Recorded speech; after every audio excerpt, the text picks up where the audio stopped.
Marilyn remembered the first man she ever loved. She was 20. Her first lover, the photographer André de Dionès, adored the simple girl with brown hair. It was with him that, for the very first time, she would draw the name Marilyn Monroe in the sand. The name that would efface that of the naked pinup girl who was still called Norma Jean.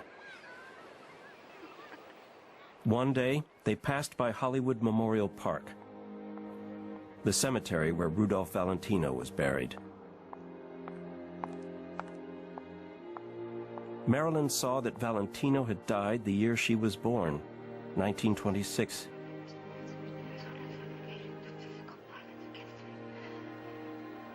Maybe she had come into the world to replace him, she told the Dionès. And one day, she'd be as famous as him.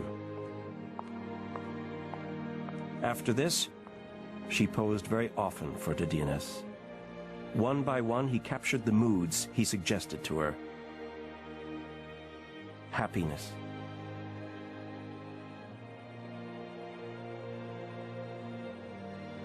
Melancholy.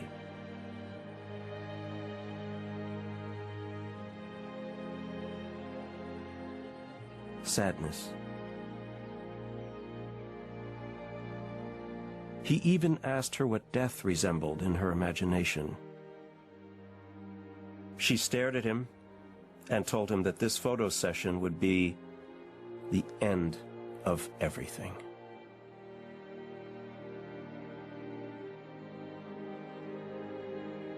Much later, de Dionès remembered that in order to protect her private life, Marilyn gave out a fake telephone number, that of the Los Angeles morgue.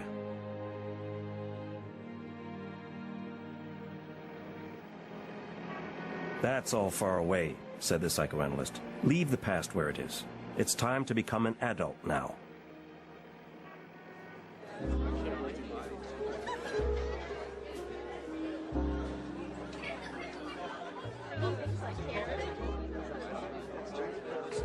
She was running after her own image, half queen, half lost child.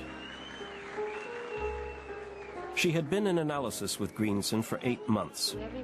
After Monton broke up with her, Marilyn wanted to be in love with someone, only she didn't know who. In March 1960, she won the Foreign Press Golden Globe Award for her role in Some Like It Hot.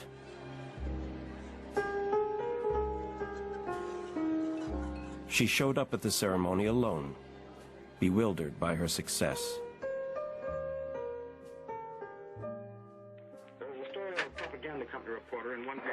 Marilyn had already experienced this feeling of helplessness. It was in 1954. She wanted to be done with the Hollywood blonde. She said goodbye to Los Angeles and its studios and set out to discover a new life. She told Greenson about her memories 6 years earlier of New York, like a giant checkerboard, a magical spot where actors did more than talk about tight shots and close-up shots.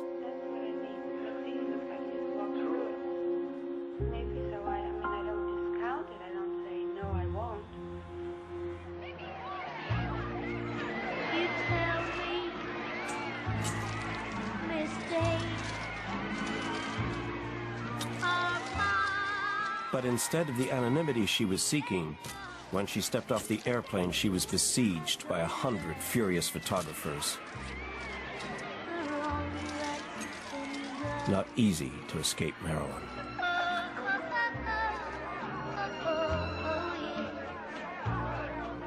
I'm sorry, so sorry. Please accept my New York was her town.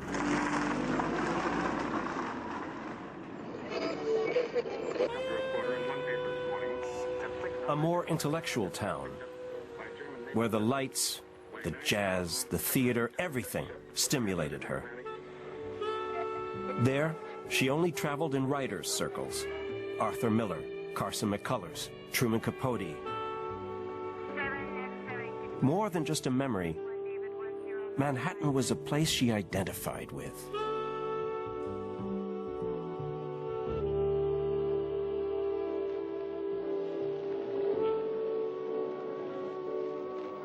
UK. Rachmaninoff. The second piano concerto. It isn't fair. Not fair. Why? Every time I hear it, I go to pieces. Oh. It quakes me.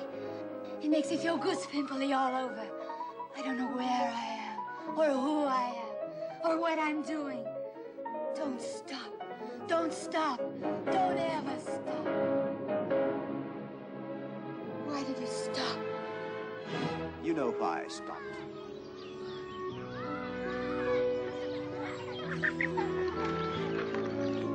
Being Marilyn Monroe in Los Angeles had become a full-time job. In Manhattan, she could blend into the crowds. She was no one. She could hide from herself, walk down the jam-packed streets incognito, go out, live.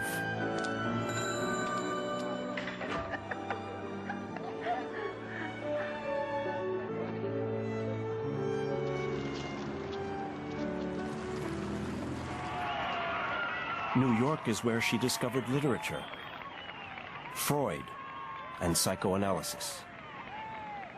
She had few possessions, but her entire life she would carry the same books around, reading them tirelessly. There is a different kind of love.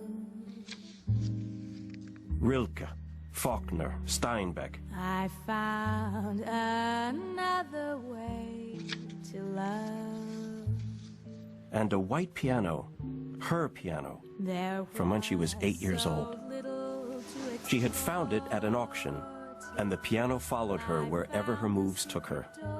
The piano was attached to childhood, to the joy of simply existing.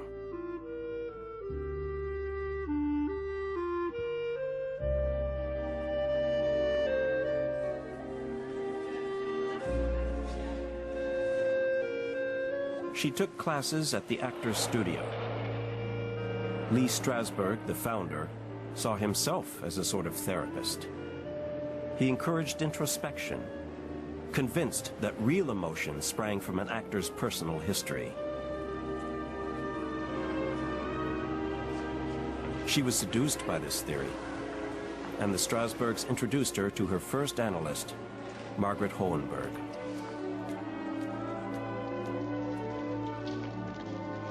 She went to search for her truth in words, 5 sessions a week.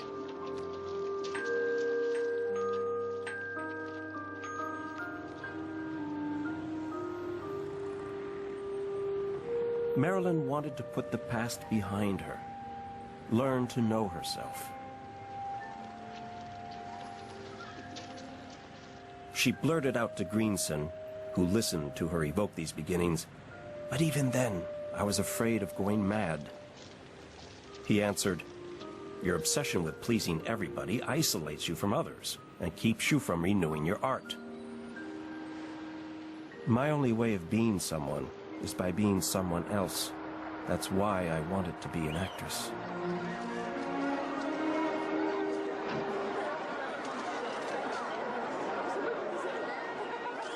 The cinema was painful, but it was also the remedy for the pain.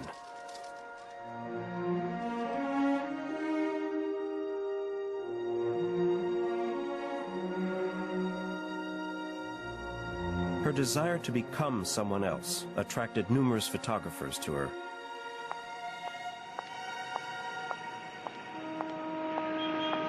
In her opinion, it was in New York that the most beautiful pictures of her were taken. Being photographed was like being caressed without danger.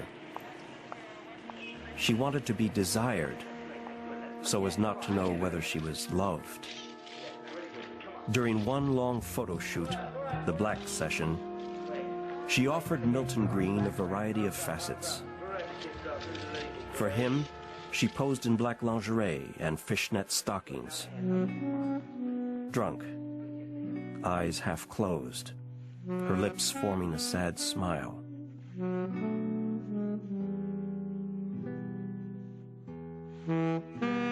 photos are hard, dark. She looks haggard, weary of sex, worn out by an emptiness that dated far back and which nothing seemed to appease.